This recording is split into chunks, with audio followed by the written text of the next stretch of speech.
paus ako. Alam niyo ba gaano ka-importante ang tubig sa ating katawan? Bakit? Kailangan natin uminom ng 8 glasses every day.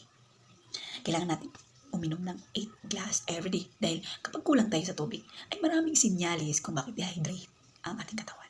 Pag dehydrate tayo, ang mangyayari, ay nararamdaman natin ang sakit sa ulo. Masakit yung ulo natin. Isa doon yung bitak-bitak yung labi natin. Dry ang ating skin. Yan ang mga dahilan. Marami pang mga dahilan. Yung irritable ka.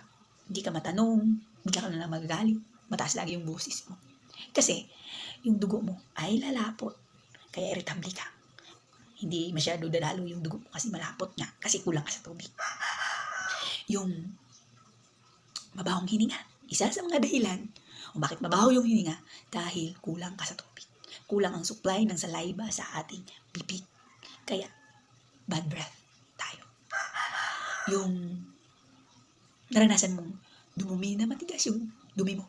Yung masakit sa puwet kasi matigas. Yun, nahihirapan kang ipalabas ito dahil kulang ka sa tubig. Ayan.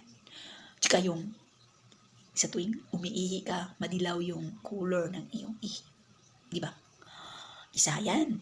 Kaya, alam na kung ano ang dahilan o ano yung gamot. Ang gamot niyan, isa lang, tubig. Uminom ka ng maraming tubig.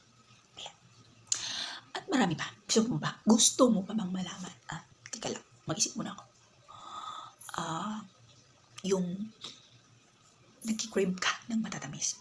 Parang gusto mo kumain ng matamis ngayon. Basta ganun. Tapos, hindi lang ulo yung masakit sa'yo, pati yung kasukasuan mo sumasakit. Kaya, pag nararamdaman mo ang mga sinyalis na yan, ano ang gagawin? Uminom ng tubig. Ayan, di ba? Uminom ng maraming tubig. Para hindi ma-dehydrate.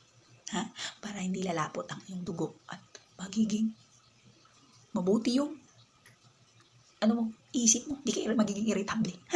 Sige, ngayon alam nyo na. Sige.